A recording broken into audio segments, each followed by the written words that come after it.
दोस्तों, आज मैं आपको कुछ ऐसी चीजें दिखाने वाला हूं जिनको देखकर आपका मूड पूरा रिफ्रेश हो जाएगा, क्योंकि आज के इस वीडियो में हम 90s और 2000s की यादों के साथ उनके रिलेटेड कुछ ऐसे फैक्ट्स भी जानने वाले हैं जो हमें लिटरली नॉस्टैल्जिक कर देंगे। तो फ्रेंड्स, अगर आप लोग इस फैंटम सिगरेट को पहचानते होंगे तो आपको तो याद ही होगा कि उन दिनों की सिगरेट्स भी कितनी मीठी हुआ करती थी। और ये चूसनी तो आपको याद ही होगा ना, जिसे हम गर्मियों में स्कूल के बाद खरीदा करते थे। अच्छा, गर्मी से याद आया, क्या आपको गर्मी में बिकने वाले इन आइसक्रीम्स की पहली बार बनने की मजेदार स्टोरी पता है? दरअसल 1905 में एक 11 साल का बच्चा जिसका नाम फ्रैंक एपर्सन था, वो एक बार मजे में अपने ड्रिंक्स में कुछ भी चीजों को मिक्स कर रहा था, लेकिन एक्सीडेंटली उसने अपनी एक ड्रिंक में पाउडर सोडा पॉप और पानी को मिक्स करके अपनी बरामदा में पूरी रात के लिए एक स्टिक के साथ छोड़ दिया। उस समय नॉर्दर्न कैलिफोर्निया में कड़ाके की ठंड थी और उस वजह से वो ड्रिंक रात भर में ही जम गया। सुबह जब फ्रैंक ने आकर उसे बाहर निकाला और टेस्ट किया तो फिर उसे उसका टेस्ट बहुत ज्यादा पसंद आया और इसी तरह से इन्वेंशन हुआ गर्मियों में बिकने वाली इस चीज का। अब दोस्तों, आज न जाने कितने रिमोट कंट्रोल टॉयज आ चुके हैं, पर अंगूठे के द्वारा खेले जाने वाले इस गेम की तुलना आज भी कोई नहीं कर सकता। उस समय ये छोटी छोटी घिरनियां ही हमारे ड्रोन्स हुआ करते थे और पता नहीं आज ये वाटर रिंग्स वाली गेम्स कौन खेलता है, बट उस समय तो हर बच्चों के हाथों में हमें ये दिखती थी। 200 से भी ज्यादा गेम होने का दावा करने वाले इस ब्रिक गेम के डेवलपर एलेक्सी पेजिटनॉव का शुक्रिया अदा हमें कर ही देना चाहिए, क्योंकि स्मार्टफोन के आने से पहले पता नहीं हमने इस सुपर कंप्यूटर में अपना कितना दिमाग लगाया है। और दिवाली की ये गन तो आपको याद ही है, जिसे दुकान से लेने के लिए हमें पता नहीं कितने पापड़ बेलने पड़ते थे। और भाई बेले भी क्यों नहीं, रियल गन की तरह इसमें चिंगारी भी जलती थी और धुआं भी निकलता था। और साथ ही साथ उन टॉफीज के साथ मिलने वाले हम इस छोटे मोटे जानवरों को कैसे भूल सकते हैं। पहले के समय में याद है कैसे हमें टॉफीज के साथ ऐसे स्टिकर्स मिलते थे और साथ ही साथ बाद में ऐसे कार्ड्स भी मिलने लगे थे।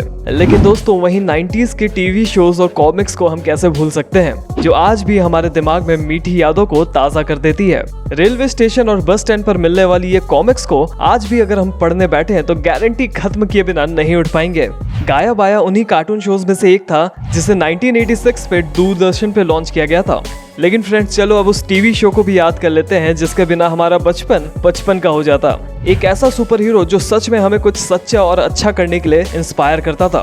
वैसे इस शो के बारे में एक मजेदार बात यह है कि इसमें जो गंगाधर का कैरेक्टर था ना, जेरी लेविस के इस वाले कैरेक्टर से इंस्पायर्ड था। और तो और अगर आपने शक्तिमान शो को पूरे सही ढंग से देखा होगा तो आपको तो ये बात पता ही होगा कि इसमें शक्तिमान के पास जितने सुपर पावर्स थे उतने ही शो में विलन्स भी थे। लेकिन दोस्तों, अगर आपसे कोई बचपन का दूसरा नाम पूछे तो आप क्या जवाब देंगे? भाई मैं तो यही बोलूंगा कि खेलना और मस्ती।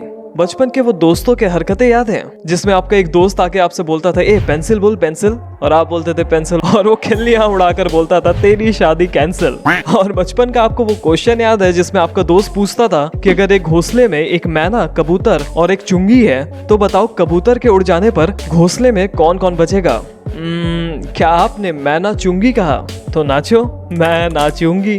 पता नहीं बचपन में कितने अजीबो गरीब गेम्स हुआ करते थे, छुआछूत, पकड़म पकड़ाई, ढिंगा पानी, पर भाई जो भी था खेलने में तो बहुत मजा आता था। चंपाचून, पिट्ठुल, गुल्ली डंडा और ये टायर वाला गेम, ये सभी यार क्या कहूँ इनके बारे में, मतलब कोई शब्द नहीं है इनको डिफाइन करने के लिए।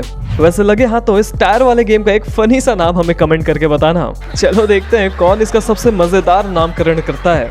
अब देखो, आप मानो या ना मानो, बट इस बात से आप सभी एग्री करोगे कि उन दिनों हम स्टडी इंस्ट्रूमेंट्स को पढ़ने से ज्यादा खेलने के लिए लिया करते थे। मुझे आज भी वो दिन याद है जब हमारी क्लास में कौन सबसे ज्यादा अमीर होता था, ये इस चीज से डिसाइड होता था कि किसके पास सबसे ज्यादा अच्छे वाले स्टिकर्स हैं। उन दिनों तो फ्रेंड्स, जिसके पास सबसे ज्यादा अच्छे स्टडी इंस्ट्रूमेंट्स हुआ करते थे उसकी एंट्री तो किसी डॉन की तरह हुआ करती थी क्लास में। और अगर वो सारी चीजें टीचरों के हाथ में चढ़ गई तो हालत कुछ ऐसी होती थी। अच्छा, उन दिनों स्टडी इंस्ट्रूमेंट्स का तो क्रेज होता ही था, पर उसमें से भी जिसका सबसे ज्यादा क्रेज होता था वो था ये रबड़ वाली पेंसिल का। वही पेंसिल जिसे लिखने से ज्यादा हम चबाया करते थे। अब इस चबाने वाली बात से भी एक फनी बात मुझे पता चली जब मैंने इस पेंसिल के बारे में थोड़ा सा रिसर्च किया। तो रिसर्च करने पर मुझे ये पता चला कि इस पेंसिल पर ये छोटी सी रबड़ लगाने का भी पेटेंट बना हुआ है, मिलिए जोसेफ रॉकेनडॉर्फर से। ये वही महाशय हैं जिन्होंने 13 मार्च 1858 में इस रबड़ वाली पेंसिल का इन्वेंशन किया था। देखिए दोस्तों, बताने के लिए तो बहुत कुछ है, पर उसे हम किसी और पार्ट में कवर करेंगे। लेकिन बस मैं जाते जाते आपको वो बचपन का वो सवाल याद कराना चाहता हूँ कि जब भी हमसे पूछा जाता था कि बेटा बताओ आप बड़े होकर क्या बनोगे, तो हम में से बहुत लोगों का जवाब होता था कि डॉक्टर, इंजीनियर, एस्ट्रोनॉट्स और पता नहीं क्या क्या। लेकिन वहीं हम में से बहुत लोगों का जवाब होता था कि इस दुनिया का सबसे ताकतवर इंसान कौन है, मैं वही बनूंगा और सारी जगहों पर खुशियां फैलाऊंगा।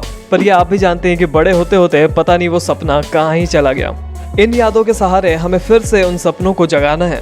भले ही दुनिया का सबसे ताकतवर इंसान नहीं, पर दुनिया का सबसे खुशहाल इंसान तो हमें बनकर जरूर दिखाना है। So always be positive and always chase your dreams. और अगर आपको ये वीडियो पसंद आया तो जरूर लाइक कर देना इस वीडियो को, और चैनल को भी सब्सक्राइब कर लीजिएगा ताकि आप ऐसी वीडियोस को मिस ना करें। वीडियो को अंत तक देखने के लिए दिल से थैंक्स फॉर वॉचिंग। वैसे आप इन 2 वीडियोस को भी चेकआउट कर सकते हैं, ये भी काफी मजेदार वीडियो है।